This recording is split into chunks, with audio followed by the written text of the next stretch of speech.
तो ये कहानी एक ऐसे बूढ़ी माँ की है जिसकी बेटी 17 साल की उम्र में उसे छोड़ के चली गई थी। उनका साथ देने के लिए कोई भी नहीं होता और धीरे धीरे बढ़ती उम्र के साथ उनकी तबीयत भी खराब होती जाती है। यहाँ तक कि वो इतना गरीब होती है कि एक टाइम का खाना भी अच्छे से नहीं खा पाती। उनसे चला तक नहीं जा रहा होता। अब 4 से 5 साल बीत चुके थे और वो समझ चुकी थी कि उसकी बेटी वापस नहीं आएगी। वो हमेशा अपने कामों में ही गुम रहती थी। आज हम सालों बाद उसकी बेटी को देख पाते हैं जिसकी उम्र अब 32 साल होती है। वो अपने बेटे शान के साथ वापस घर लौट रही होती है। शान अपने माँ से पूछता है अपनी दादी के बारे में, लेकिन उसकी माँ कुछ नहीं बता पाती क्योंकि वो खुद 15 साल से वापस नहीं लौटी थी और न ही उसने अपनी माँ का कोई खबर लिया था।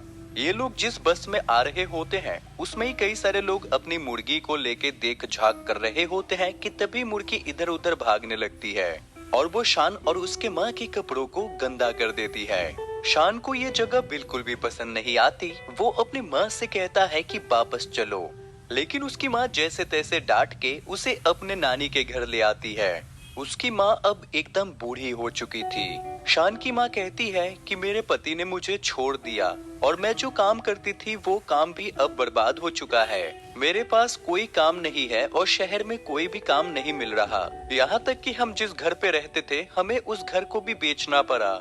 माँ प्लीज आप अपने नाती को रख लो। मैं कुछ दिनों बाद जैसे ही मेरा काम ठीक हो जाता है मैं इसे यहाँ से ले जाऊंगी। शान की नानी हालांकि देखने और सुनने में बहुत कमजोर थी, लेकिन वो फिर भी सारी बात समझ जाती है। शान की माँ यहाँ से जाने लगती है तो उसकी नानी उसे कहती है कि प्लीज थोड़ा रेस्ट करके जाओ, लेकिन उसकी माँ कहती है कि मैं इस जगह पे और एक पल भी नहीं रुक सकती। उसकी बेटी इतनी घमंडी थी कि वो इस जगह पे रहना ही नहीं चाहती और वो शाम वाले बस से वापस चली जाती है। शान एक शहर में रहने वाला लड़का है, उसे ये गांव बिल्कुल पसंद नहीं आता। शान की माँ उसके लिए कुछ खाने का सामान और कुछ कपड़े रख के गई थी। शान की दादी अपने साथ शान को चलने को कहती है, लेकिन शान उनकी बात बिल्कुल भी नहीं मानता। यहाँ तक कि शान अपनी नानी का मजाक भी बनाता है और उन्हें गूंगा और बहरा कहता है, जो कि बहुत गलत बात है और उसकी नानी को बहुत बुरा लगता है। अब यहाँ पे ये बूढ़ी दादी आगे बढ़ रही होती है और वो पीछे देखती है कि शान उसका पीछा कर रहा होता है।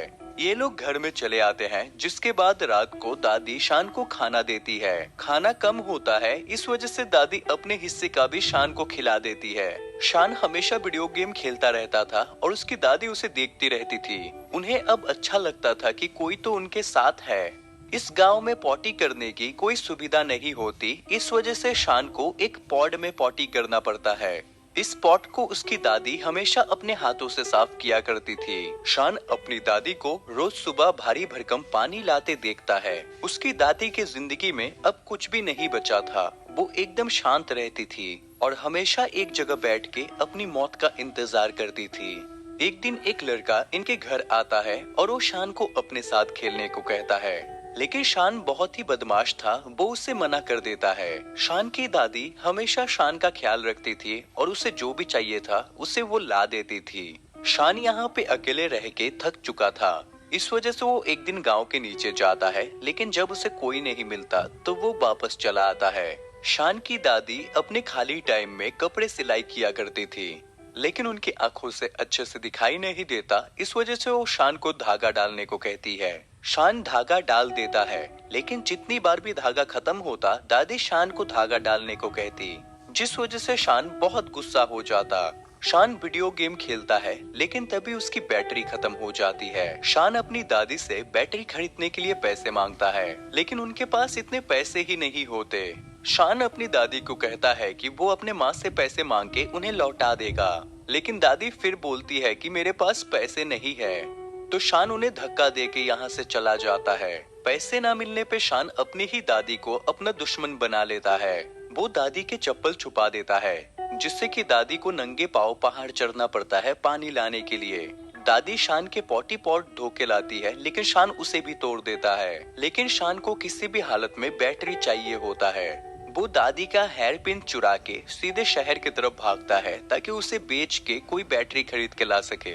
वो एक इंसान से दुकान का रास्ता पूछता है और उसके बाद सीधे दुकान में पहुंच जाता है।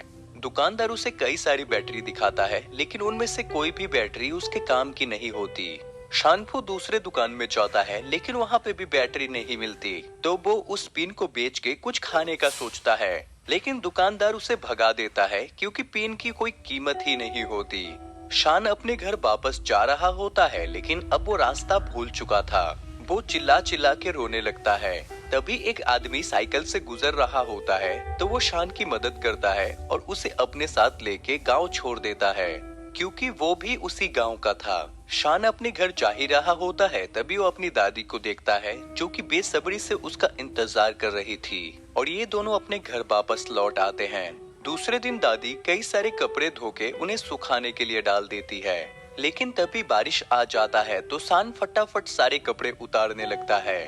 बारिश खत्म होने के बाद जैसे धूप आती है, तो शान वापस से सारे कपड़ों को टांग देता है, लेकिन वो अपने कपड़ों में दो दो करके क्लिप लगा लेता है और दादी के कपड़ों में एक भी क्लिप नहीं लगाता, क्योंकि वो दादी से नफरत करता था। तभी वो सोचता है कि मेरे पास तो और भी कपड़े हैं, लेकिन दादी बस एक ही कपड़े पहनती है। अगर ये भी हवा में गंदे हो जाए तो फिर क्या होगा। इस वजह से वो दादी के कपड़ों में एक क्लिप लगा देता है। इसके बाद दादी उससे पूछती है कि तुम क्या खाओगे, तो शान यहाँ पे पिज्जा बर्गर का फोटो दिखा के उनसे ये लाने को कहता है, लेकिन दादी को कुछ भी समझ नहीं आता। तो शान उनको अपने इशारों में चिकन लाने को कहता है, ताकि वो फ्राइड चिकन खा सके। तो दादी अपने पास रखे हुए कुछ खरबूजों को लेके शहर की तरफ जाने लगती है, ताकि उसे बेच के चिकन ला सके।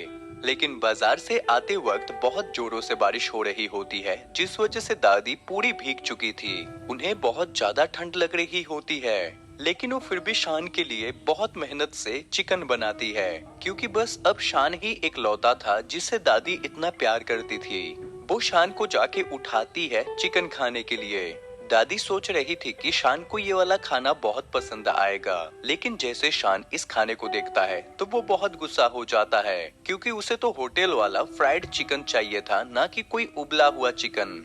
वो बहुत जोरों से चिल्लाने लगता है और वापस जाके सो जाता है। उसकी दादी को बहुत बुरा लगता है, बेचारी ने कितने मेहनत से उसके लिए ये बनाया था। वो बिना खाए भूखी सो जाती है। ऐसे ही रात से सुबह हो जाती है। शान को बहुत जोरों की भूख लगी थी, इस वजह से वो जाके फटाफट उस बॉइल्ड चिकन को ही बड़े चाव से खाने लगता है। शान अब अपनी दादी के पास जाता है, जो कि भूखी सोई होती है। वो जैसे उनके पास जाके देखता है तो उन्हें तो बहुत जोरों का बुखार था। तो शान को अपनी गलती का एहसास होता है। वो अपनी दादी के सिर पे पट्टी रखता है और कल रात वाला चिकन भी उन्हें लाके देता है, ताकि वो खा सके। शान देखता है कि बेचारी दादी ने अपने हेयर पिन के जगह एक चम्मच मोड़ के लगाया होता है। शान को बहुत बुरा लगता है। वो उनकी हेयर पिन वापस लौटा देता है। इसके बाद शान अपने घर के नीचे वाले गांव में आता है, जहाँ पर एक लड़की खाने के पैकेट को इकट्ठा करके घर घर खेल रही होती है। तो शान उसे पसंद करने लगता है। अगले दिन वो अपनी दादी के साथ बाजार जाता है, क्योंकि उसकी दादी कुछ खरबूजे बेच के अपना गुजारा किया करती थी। ये लोग बहुत इंतजार करते हैं, लेकिन उस दिन बस नहीं आती, जिस वजह से इन्हें पैदल ही बाजार तक आना पड़ता है।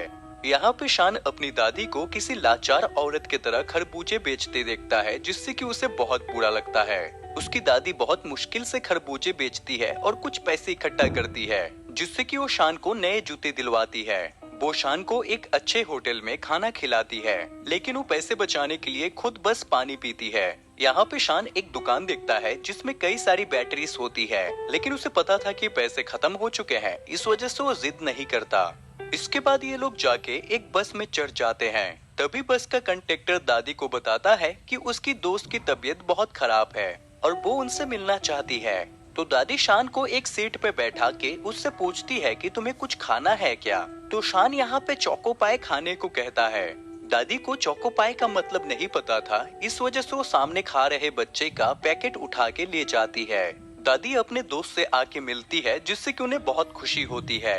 वो उस चोको पाए के रैपर को भी दिखाती है। तो यहाँ पे ये औरत अपनी दुकान में से 6 चोको पाए उन्हें पैक कर देती है, जिसके बदले में दादी उन्हें पैसे देने की कोशिश करती है, लेकिन उनकी फ्रेंड उनसे पैसा नहीं लेती। तो दादी पैसे के बदले में कुछ खरबूजे दे देती है। यहाँ यह औरत कहती है, अगर कभी वक्त मिले तो हमसे मिलने आना, इससे पहले कि हम दोनों में से कोई एक पहले मर जाए। तो दादी यहाँ पे मुस्कुरा के चली आती है। दादी बस के पास वापस आती है, लेकिन यहाँ पे शांगफू उसी लड़की के साथ बैठा होता है। इस वजह से वो दादी को अंदर नहीं आने देता और उनसे कहता है कि मैं अकेले घर जाऊंगा।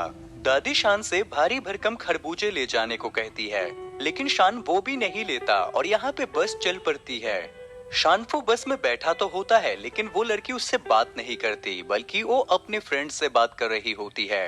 शान अपने घर वापस चला आता है, लेकिन बहुत इंतजार के बाद भी उसकी दादी लौट के नहीं आती। वो दादी को ढूंढते हुए बस स्टैंड तक पहुंच जाता है, लेकिन कहीं पे भी उसकी दादी नहीं होती, क्योंकि वो जिस बस में आया था वो आखिरी बस था। शान बहुत परेशान होता है कि तभी उसकी दादी सामने से पैदल ही चल के आ रही होती है। मतलब दादी कई किलोमीटर से उस बोझ को अकेले उठा के ला रही थी। शान फटाफट जाके उन सारे खरबूजों को ले लेता है, जिसके बाद ये दोनों घर वापस चले आते हैं। दूसरे दिन शान फिर से घूमने जाता है और इस बार वो उस लड़की को ढूंढ रहा था, लेकिन उसे वो लड़की तो नहीं मिलती, उसके जगह उसका फ्रेंड मिलता है। शान यहाँ पे उस फ्रेंड को परेशान करने के लिए उसे कहता है कि तुम्हारे पीछे सांड आ रहा है, भागो जल्दी। हड़बड़ाहट में वो लड़का भागता है और गिर के उसे चोट लग जाती है। जब उसे पता चलता है कि शान ने उसके साथ मजाक किया तो शान यहाँ से भाग जाता है। शान घर वापस आ रहा होता है कि तभी उसकी मुलाकात उसी लड़की के साथ होती है। तो वो लड़की कहती है कि मैं तो तुम्हें ही ढूंढ रही थी। इस बात से शान बहुत खुश हो जाता है और अब वो पूरे दिन मुस्कुराता रहता है। शान अपने आप को मिरर में देखता है और उसे लगता है उसके बाल बड़े हो चुके हैं। वो दादी से अपने बालों को थोड़ा सा छोटा करने को कहता है, लेकिन उसी बीच वो सो जाता है और दादी गलती से उसके बाल बहुत छोटे कर देती है। लेकिन जब वो सो के उठता है तो देखता है कि उसके बाल बहुत ही गंदे लग रहे होते हैं। अब वो रोने लगता है, क्योंकि वो अब ये थोपड़ा लेके उस लड़की के सामने नहीं जा सकता। वो एक कपड़े से अपना सर ढकने की कोशिश करता है, लेकिन दादी उसी कपड़े में अपना सामान रखती थी। यहाँ पे शान अपने सारे खिलौने को इकट्ठा करता है और इन सारे खिलौनों को लेके वो बाजार जाने की सोचता है। उसकी दादी उसे वीडियो गेम देने का सोचती है, लेकिन शान लेने से मना कर देता है क्योंकि उसमें बैटरी नहीं होता।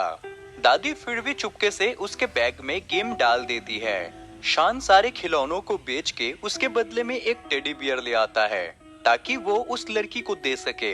शान यहाँ पे एक ढलान से उतरने की कोशिश करता है, लेकिन वो गिर जाता है और उसके पैरों में चोट लग जाती है। शान रास्ते से जा रहा था कि तभी एक गाय उसके पीछे पड़ जाती है। शान भाग रहा होता है कि तभी यहाँ पे वही लड़का आके शान को बचा लेता है, जिसे कि शान ने एक बार परेशान किया था। इसके बाद शान एक जगह पे रुकता है, अपने पॉकेट से वीडियो गेम निकाल के उसे खोल के देखता है।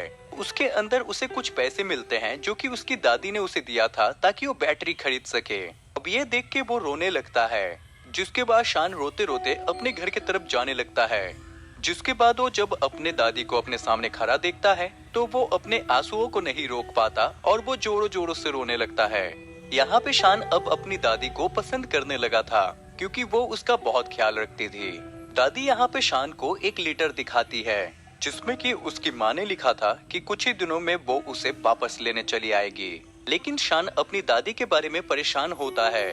वो सोचता है कि अगर दादी की तबीयत खराब हो जाती है तो वो आखिर उन्हें कैसे बताएगी। वो अपनी दादी को लिखना सिखाता है, लेकिन उसकी दादी नहीं लिख पाती। तो शान अपनी दादी को कहता है कि अगर आप खाली पन्ना भी भेज दोगी तो मुझे पता चल जाएगा कि आप मुसीबत में हो और मैं आपको देखने वापस चला आऊंगा। उस रात को शान सोता नहीं, बल्कि वो पोस्ट कार्ड में कई सारे मैसेजेस लिखता है ताकि उसकी दादी उन मैसेजेस को सेंड करके शान को वापस बुला सके। अगले दिन हम देखते हैं उसकी माँ चली आती है। उसकी माँ दादी से कहती है कि अगली बार अगर वो आएंगी तो उनके लिए बहुत सारे गर्म कपड़े भी लेके आएंगी और वो उनसे उनका ख्याल रखने को कहती है। वो शान से कहती है, क्या तुम आखिरी बार अपने दादी को कुछ कहना चाहते हो? लेकिन शान बिल्कुल भी उनसे कोई बात नहीं करता। शान बस में चढ़ते वक्त वो सारे कार्ड्स अपने दादी को दे देता है। वो जाके अपनी सीट में बैठ जाता है, जहाँ पे उसकी दादी आके उसे हाथ मार के बुलाने की कोशिश करती है, लेकिन शान उन्हें अनदेखा करने की कोशिश करता है, क्योंकि वो नहीं चाहता था उसके जाने के बाद उसकी दादी उसे याद करके परेशान हो। तभी बस चलने लगती है। शान तभी यहाँ पे बस के पीछे चला आता है और विंडो से अपनी दादी को हाथ फेर के गुड बाय कहता है।